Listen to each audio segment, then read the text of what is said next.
उचित होगा कि वस्तुतः यह जो भगवान श्री राम का जो चरित्र है और उसमें भगवान ने जो उपदेश दिए और उपदेश भी उन्होंने अपनी प्रजा को दिया और प्रजा को उपदेश देते हुए उन्होंने कहा आपके सामने समय कितना बलवान है, काल कितना शक्तिशाली है, तो इसकी चर्चा की जाती रही है।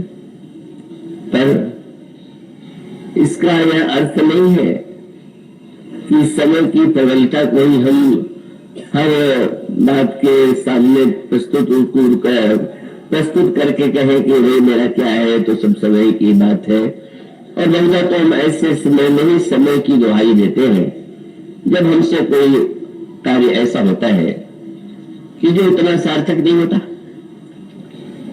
पर भगवान श्री राम जो उपदेश देते हैं उसका एक महत्वपूर्ण सूत्र यह है कि काल के महत्व को समझने का तात्पर्य क्या है। और तब प्रभु ने जो सूत्र दिया यही है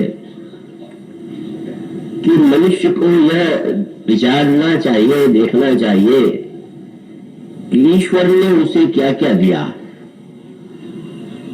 और तब उसकी पंक्ति यहीं से प्रारंभ होती है जहां तुम कहते हैं कबहु ककरी करुणा नर देही देत ईश जिन हेतु सनेही। ईश्वर ने एक अवसर दिया है व्यक्ति को मनुष्य का शरीर दे करके, और ऐसी स्थिति में उसको भगवान ने जो प्रदान किया है उसका कर्तव्य यही है कि जो ईश्वर के द्वारा मिला है उसका सदुपयोग करें। अगर ईश्वर के द्वारा जो हमें मिला है और उसके महत्व को न समझ करके उसका सदुपयोग न करके यदि हम ईश्वर को दोष दें, काल को दोष दें, तो भगवान श्री राम ने कहा किया तो बहुत ही आत्मघाती दृष्टिकोण है। वो चौपाइयां जिसमें भगवान श्री राम कहते हैं कि देख विचार करके कि मनुष्य का शरीर तो मानो एक नौका के समान है, बड़े नौका की तरह, और उसमें गुरु वालों कर्णधार है। और उन्होंने कहा कि मेरी कृपा जो है वह वायु। तो जैसे नदी से यात्रा करने वाला व्यक्ति कभी यात्रा करते हुए प्राचीन काल में यात्रा करते थे नाव चलाने वाले, तो वे देख लेते थे क्योंकि उस समय कपड़े की पाल से नौकाएं बढ़ाई जाती थी। तो उसका स्वाभाविक होता था कि जब वो हवा ऐसी दिशा में बह रही हो कि जिससे नाव की गति आगे की ओर अग्रसर है, तो उस समय ही वह पाल चढ़ा करके यात्रा करना चाहिए।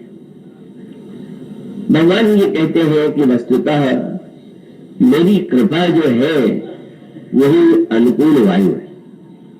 और फिर वे कहते हैं कि ऐसा शरीर जो ईश्वर के द्वारा मिला, ऐसा स्वसर यदि ईश्वर ने दिया और उसका हम सदुपयोग नहीं करते, तो भगवान का वाक्य समझने और पढ़ने योग्य है, जिसमें प्रभु कहते हैं कि जीवन तरई भव सागर नर समाज अस पाई सो कृत निंदक मंद मति आत्महन गति जाए।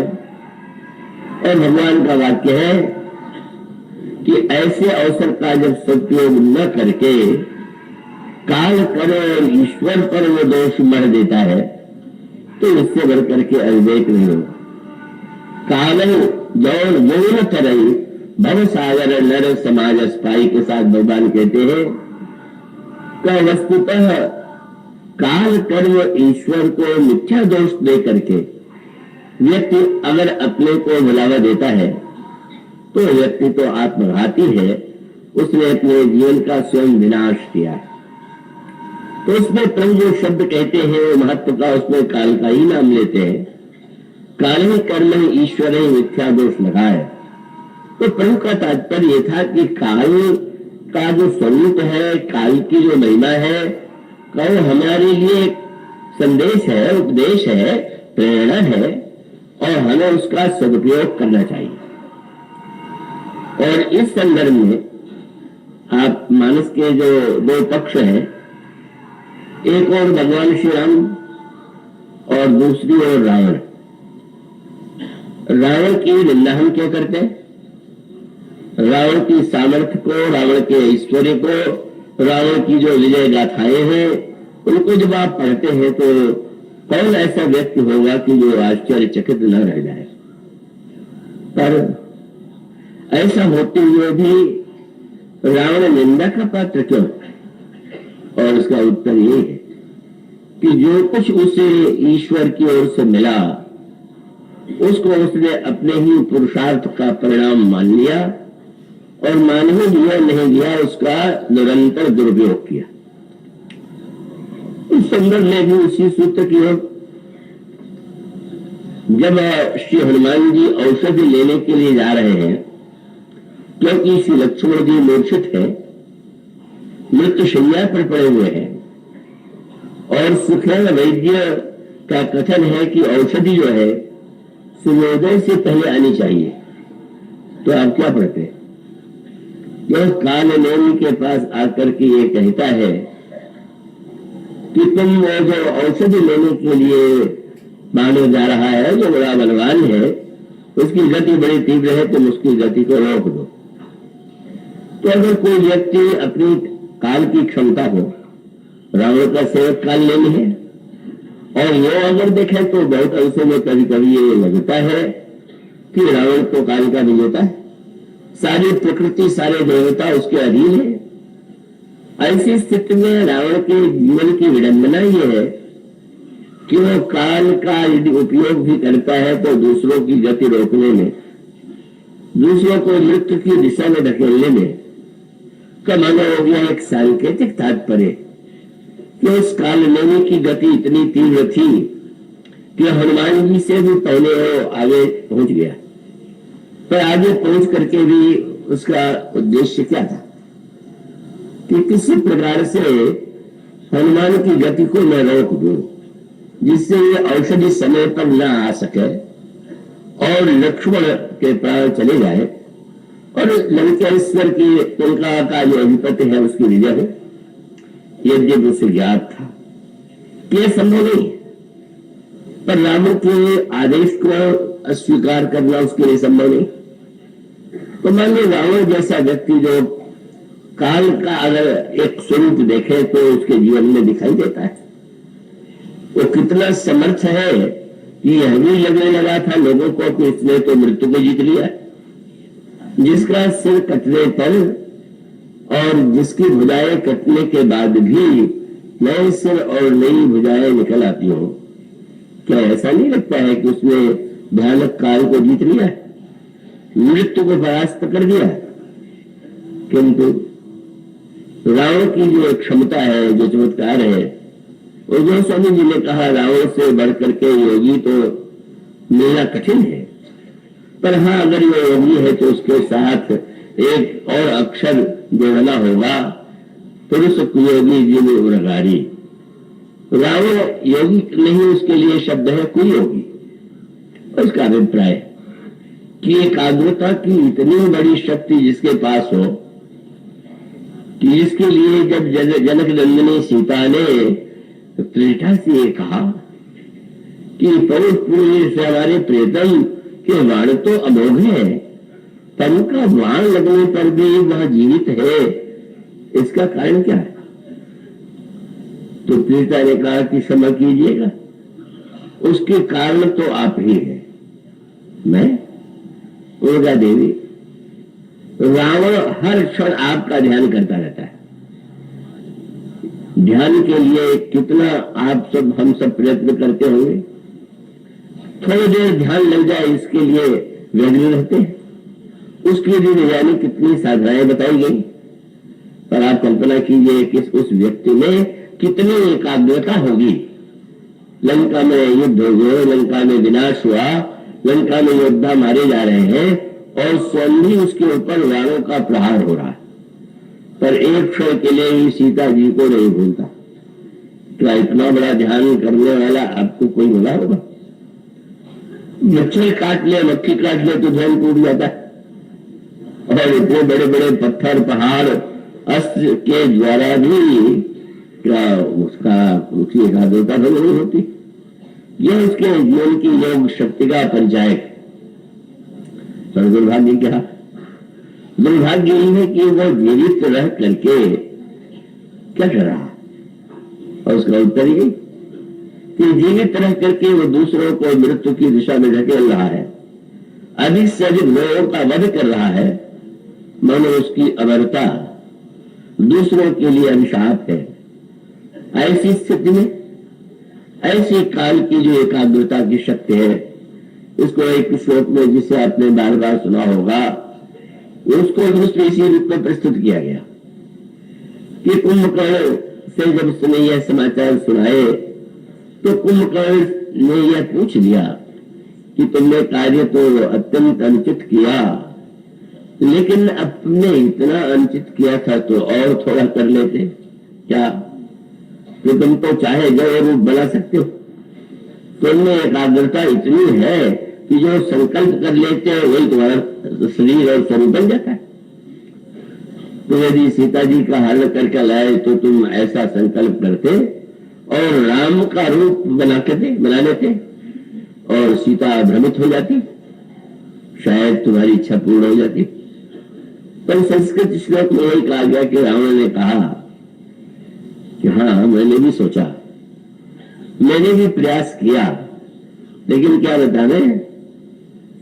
वाक्य है, अनीता भवता यदा पतिरथा साध्वी धरती सदा स्फुर्जन राक्षस माया नच कथम रामांग मंगली कथम।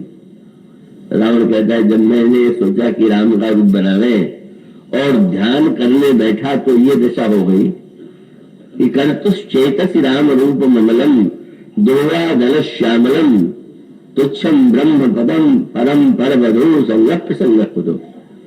उस समय मेरा हृदय इतना पवित्र, शुद्ध और वैराग्य युक्त हो गया कि भला उस समय वासना की पूर्ति की बात मैं सोच कैसे सकता था। तब तो तुरंत मैंने ध्यान छोड़ दिया कि थोड़ी देर ध्यान किया तो राज्य छूटेगा और साधु बन करके भीख मांगनी पड़ेगी। माने जो इतना एकाग्र हो सकता है वह एकाग्रता का उपयोग भगवान के ध्यान में नहीं करता। और जिन सीता जी के ध्यान में वह अपनी शक्ति का उपयोग करता है, अगर इस पर भी उसकी दृष्टि चली जाती कि सीता जी किसका ध्यान कर रही है तो उसका कल्याण हो जाता।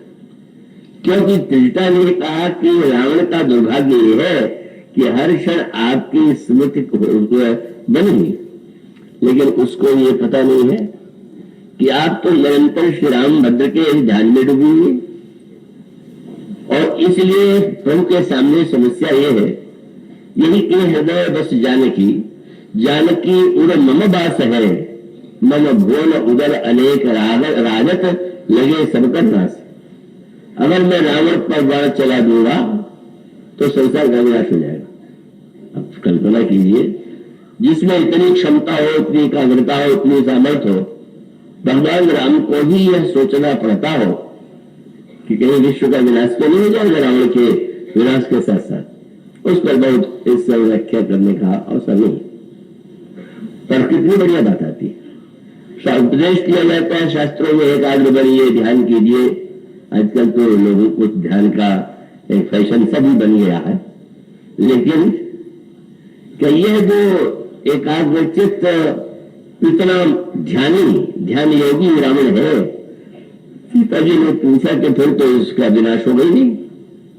तो उन्होंने यही कहा कि जब तक इसकी एकाग्रता भंग नहीं होगी तब तक उसका विनाश नहीं होगा।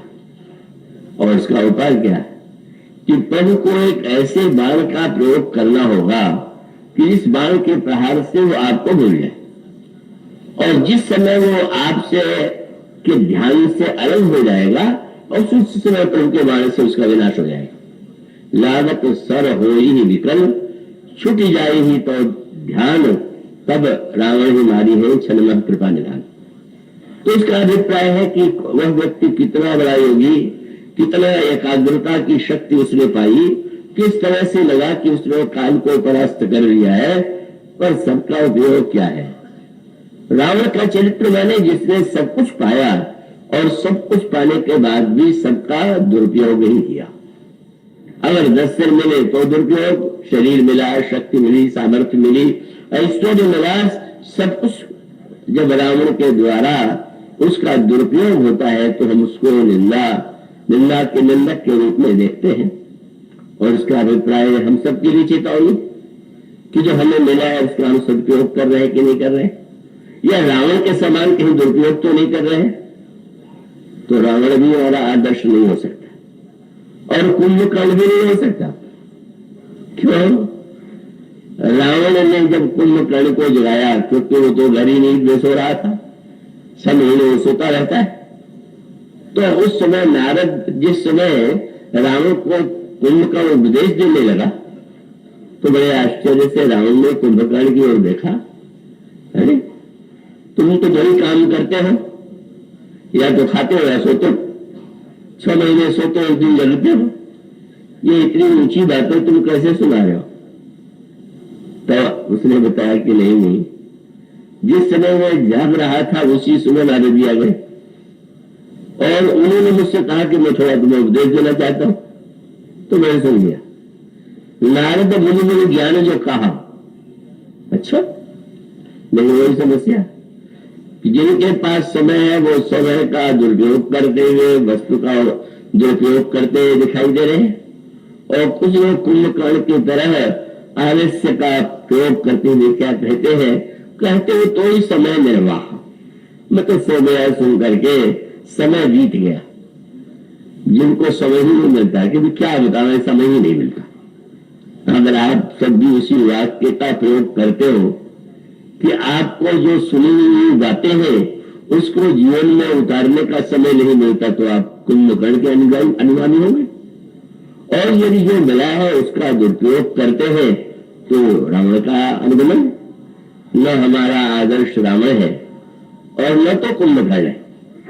यह जो एक दूसरी धारा और प्रभु के जो भक्त हैं उनके चरित्र में काल का जो स्वरूप, जो वस्तु जैसी मिली हुई है उसका श्रेष्ठतम उपयोग और उसके साथ साथ जो समस्याएं उत्पन्न होती है उन सबका सर्वश्रेष्ठ चित्र जो है आपको लक्ष्मण जी की मूर्छा के प्रसंग में मिलेगा।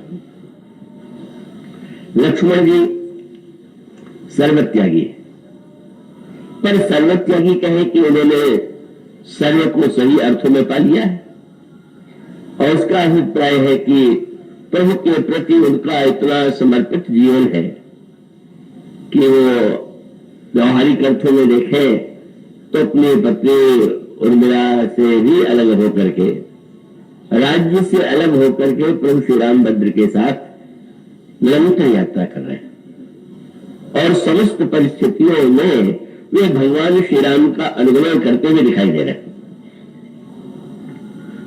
और उसके दूसरे अर्थों में जैसा कि आपके सामने कहा गया कि लक्ष्मण जी आध्यात्मिक अर्थों में काल के ही प्रतीक है, शेष सहस्त्र काल। तो काल जो है वो निरंतर प्रभु के साथ है, काल निरंतर प्रभु का अनुगमन करता है, और वह काल प्रत्येक परिस्थिति में, दुख में, सुख में, हास्य में, रुदन में, सर्वत्र ही तो प्रभु के समक्ष लक्ष्मण जी की भूमिका आपके सामने आती है।